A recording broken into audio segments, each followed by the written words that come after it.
Oui, bonjour à tous. Et j'aimerais me remercier pour votre visite. Alors, je me présente. Je m'appelle Ludovic Silagui. Et avant de commencer à faire cet enregistrement, j'aimerais vous en parler très rapidement et j'aimerais clarifier d'abord les choses, on met toutes à sa place. C'est-à-dire, tout d'abord, j'aimerais clarifier quelques petits détails, comme je dis, pourquoi je ne suis pas là et pourquoi je suis. Donc voilà. En premièrement, je ne suis pas là pour me moquer des gens, pour ou me moquer des faux chrétiens, prophètes, apostats, imposteurs ou encore d'antichrist ou autre chose encore. Mais moi, je suis là pour des bonnes causes. Je suis là pour bénir et prier pour ceux qui se considèrent comme mes ennemis et persécuteurs. Je suis là pour bénir le monde entier de toute ma force et d'existence. Je suis là pour parler au nom du Christ et du Père qu'il a ressuscité des morts. Je suis là pour ceux qui vraiment cherchaient à connaître le Père et le Fils et recherchent la vérité, la voie et la vie. Si vous êtes un témoin de Jéhovah, ou vous n'êtes pas un témoin de Jéhovah, dans les deux cas, je vous demande d'être très attentif. Examinez avec un cœur pur et esprit pur toutes choses par les Écritures saintes. Comme vous avez vu, j'ai nommé cette vidéo Faux esclaves fidèles et avisés, volés et qui vont périr. Mais en fait, je ne sais pas pourquoi je parle des esclaves fidèles et avisés, parce que en fait, ils ne sont même pas des esclaves fidèles et avisés. Car ils sont des simples et misérables hommes qui se sont autoproclamés comme gouverneurs. Et je vous demande de regarder attentivement le 2 Corinthiens 4, 3 et 4. Et là, on lit, si donc la bonne nouvelle que nous annonçons est vraiment voilée, elle est voilée chez ceux qui périssent, chez qui le Dieu de ces systèmes de choses a aveuglé l'intelligence des incrédules, pour que la lumière de la glorieuse bonne nouvelle concernant le Christ, qui est l'image de Dieu, ne puisse percer. Donc, c'est très important d'analyser ce texte et aller en profondeur. Donc ici, il parle, bien sûr, des incrédules. Et il parle aussi de ceux qui périssent car ils sont voilés. Et voilà, c'est ce qui arrive ces hommes-là qui se sont autoproclamés comme gouverneurs, car leur intelligence aussi est vraiment voilée. Car on verra dans les centaines ou milliers de vidéos que je vais faire encore, on va toujours avoir des dizaines de textes qui vont parler, qui vont même pas se rendre compte que ce texte s'était expliqué différemment. Alors, c'est très important de voir cette chose, car pour nous, il faut qu'on fasse une examination. Car si vous ne faites pas des examinations, ou vous, nous, tout le monde, on ne fait pas des examinations, on peut tomber dans une piège que ces hommes-là, qui eux-mêmes périssent et que eux-mêmes ils sont voilés, et que le Dieu de ce système des choses aveuglait l'intelligence de ces hommes-là qui se sont autoproclamés, alors nous risquons d'aller dans un sens dans lequel on ne voulait pas y aller. C'est pour ça, je vous demande de prendre avec moi le 2 Corinthiens 13:5. Bien sûr, ce texte n'est pas... il a deux goûts, ce texte, parce que il n'aime pas trop prendre de cette manière. On le répète, il était répété dans les tours des gars de temps en temps, mais ne pas dans son sens comme il est. Parce que le 2 Corinthiens 13:5 dit « Mettez-vous sans cesse à l'épreuve ». Donc sans cesse, jour et nuit, tous les jours, si vous êtes dans la foi. C'est-à-dire, mettez-vous sans cesse à l'épreuve pour voir si vous êtes dans la foi. Éprouvez-vous sans cesse ce que vous êtes vous-même. Donc, vous voyez, bon, le premier partie, c'est important pour nous. Donc, le deuxième partie, vous le lisez vous à la maison. Mais ce qui est important de savoir, qu'on est obligé, l'Écriture nous demande de se mettre sans cesse à l'épreuve. Et non pas sans cesse lire le tour des gardes ou réveillez-vous, ça, il n'y a rien là-dedans. C'est dans les Écritures, il faut se mettre sans cesse à l'épreuve. Et donc là, il y a un problème. Car comme beaucoup parmi vous qui ont quitté cette organisation, ils se sont rendus compte d'abord que il y a plein de choses qui ne sont pas vraies. Donc, c'est une intelligence, c'est une représentation personnelle. Donc, c'est pour ça que peu à peu, on s'est tourné parce qu'on dit, mais qu'est-ce que cette misère? Qu'est-ce que cette misérable explication? Donc, tout le monde, ceux qui ont quitté, en grande partie, c'est comme ça. Voilà, donc, c'est très important qu'on se mette à l'épreuve. Et je vous demande encore un autre texte. Galates 6 et 4. Je vous l'ai mis comme ça vous n'avez pas besoin de chercher, vous avez devant. Et si vous voulez, vous pouvez même voir dans l'Écriture. Alors il dit, mais que chacun éprouve ce que vaut son œuvre à lui. Donc aussi encore on parle de s'éprouver chacun ce que vaut son œuvre à lui. Bien sûr, ça nous intéresse là le check, de se vérifier, de s'éprouver soi-même. Le deuxième partie, vous le lisez vous-même pour vous.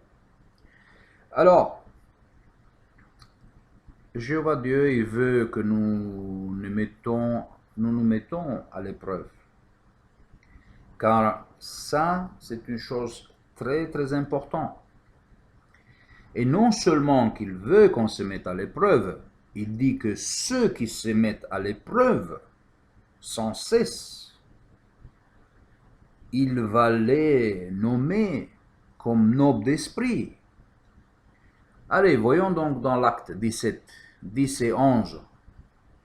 Alors, est-ce que vous pouvez imaginer que Paul, il va chez les Béréens, là, et tout ce que Paul, il dit, eux vérifier si c'était comme ça dans les Écritures. Imaginez-vous un jour, les gouverneurs, là, ces hommes-là qui se sont autoproclamés là, comme gouverneurs, vous êtes dans la salle, dans la congrégation, et vous êtes en train de vérifier si tout ce qu'ils disent, c'est comme ça. Ben, ça va mal passer. Vous allez risquer d'être excommunié et vous allez perdre tout ce qui est cher à votre famille, tout. Parce qu'ils ne veulent pas que vous mettez à la preuve. Car ils savent que si vous mettez à l'épreuve, ben, il n'y a rien derrière. Donc, vous grattez un peu, c'est comme une bouteille transparente. Dès que vous grattez un peu, il n'y a rien. Tout est transparent, il n'y a plus rien. Donc, c'est pour ça qu'eux, ils ne veulent pas que vous grattiez. Ils ne veulent pas que vous allez sur l'Internet, parce que si vous allez sur l'Internet, vous allez vous rendre compte que tous les tours des gardes et réveillez-vous, c'est en fait même pas divin, même pas eux qui font ça. Tout ça, c'est Napoléon Hill, c'est Carnegie, c'est des grands écrivains qui ont existé depuis 1800 jusqu'à 1900, mais même aujourd'hui, ça encore arrive de prendre quelque chose. Donc tout c'est une plagiat, en fait. Tous ces plagiats, donc peut-être pour eux, c'est Dieu il a inspiré des êtres humains qui n'étaient même pas des chrétiens. Et bien eux, ils ont copié chez eux et ils ont sorti. Par exemple, c'est très intéressant le livre Art de vivre, l'art de bien vivre, je pense.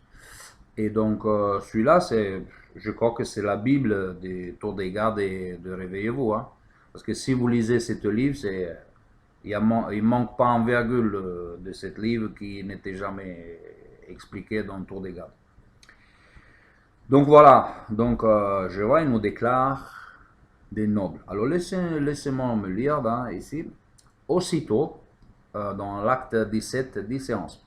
Aussitôt les frères envoyèrent de nuit Paul et Silas à Béréé. Et ceux-ci, en arrivant là, entrèrent dans la synagogue des Juifs. Or, ces dernières avaient des sentiments plus nobles que ceux de Thessalonique, car ils reçurent la parole avec le plus grand empressement, examinant soigneusement les Écritures chaque jour, pour voir si ces choses étaient ainsi.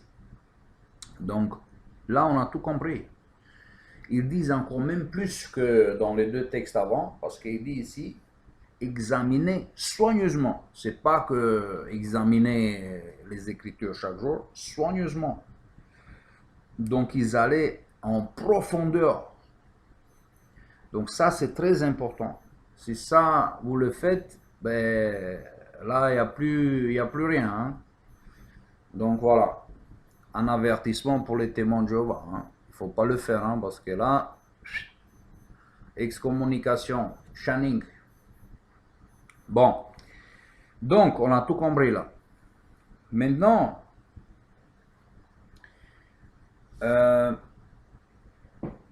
pourquoi tout ça?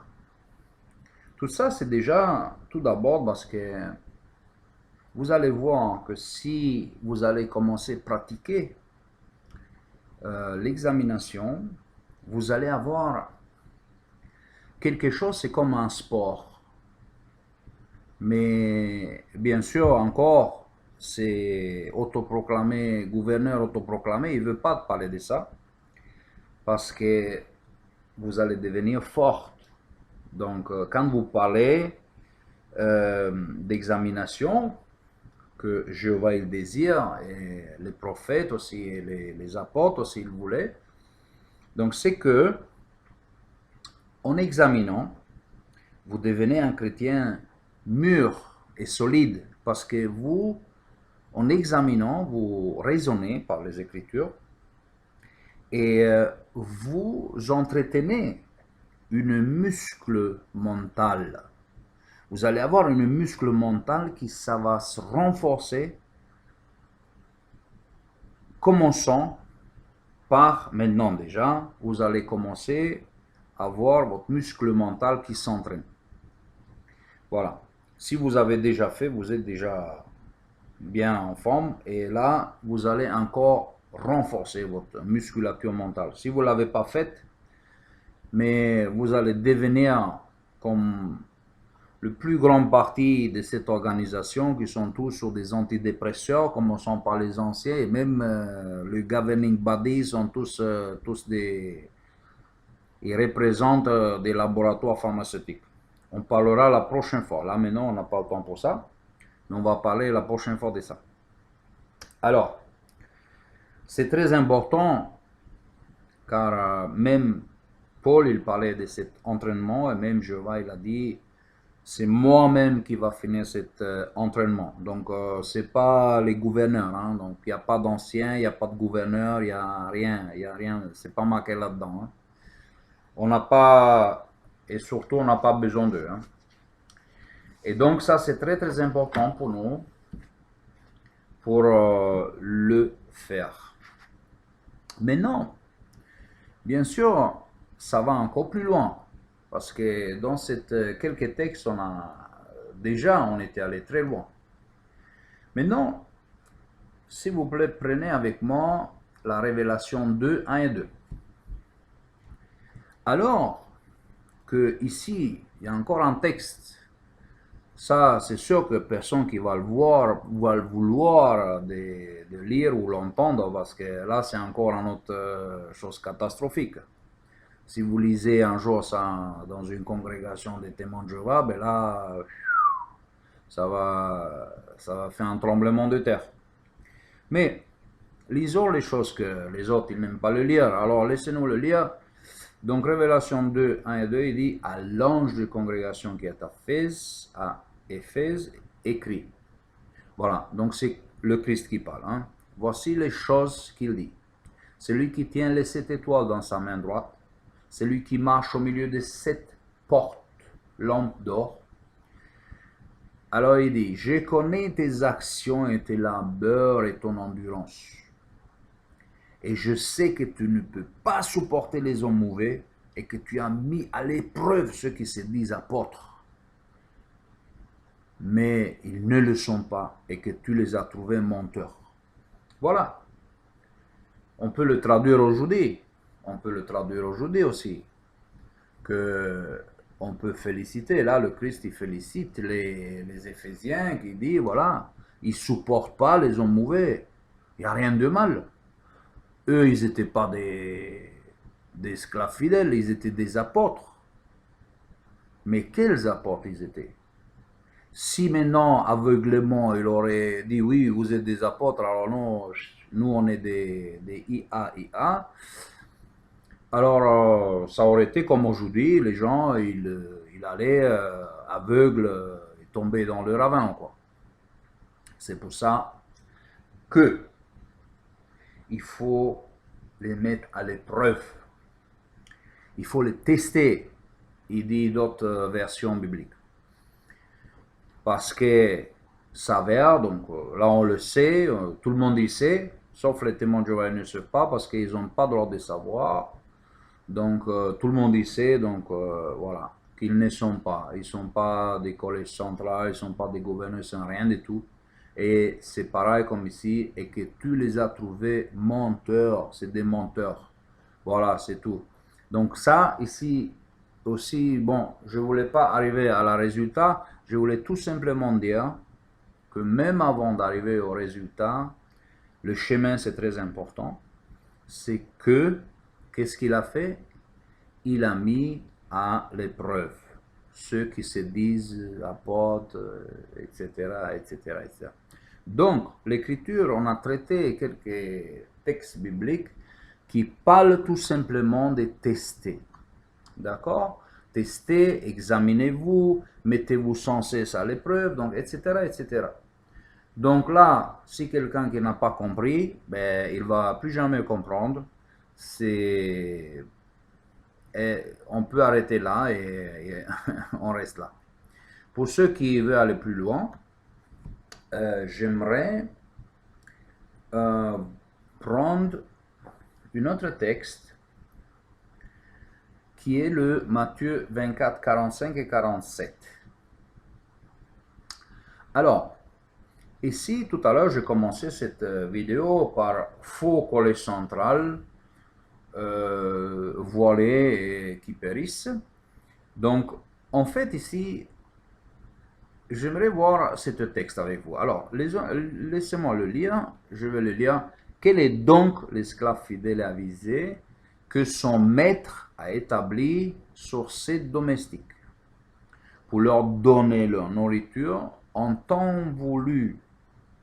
Heureux cet esclave si son maître en arrivant le trouve en train de faire ainsi. Vraiment, je vous le dis, il établira sur tous ses biens. Voilà, c'est très simple. Donc, il parle ici de plein de choses. Maintenant, j'ai une question à ces esclaves, ces faux esclaves, bien sûr. J'ai une question à ces faux esclaves autoproclamés directement. À eux, je vais les poser, pas à vous. Et la question est, progéniture des vipères, qu'est-ce que vous comprenez dans ce texte? De quel de ce texte que vous parlez dans votre broadcasting, chaque mois on les entend lire, vous le lisez. Et j'aimerais savoir, alors s'il vous plaît, expliquez-moi avec votre intelligence divine, non inspirée, et de votre nouvel monde, de votre traduction de nouvel monde, qui c'est une perversion de la parole de Dieu. Expliquez-moi, s'il vous plaît, que,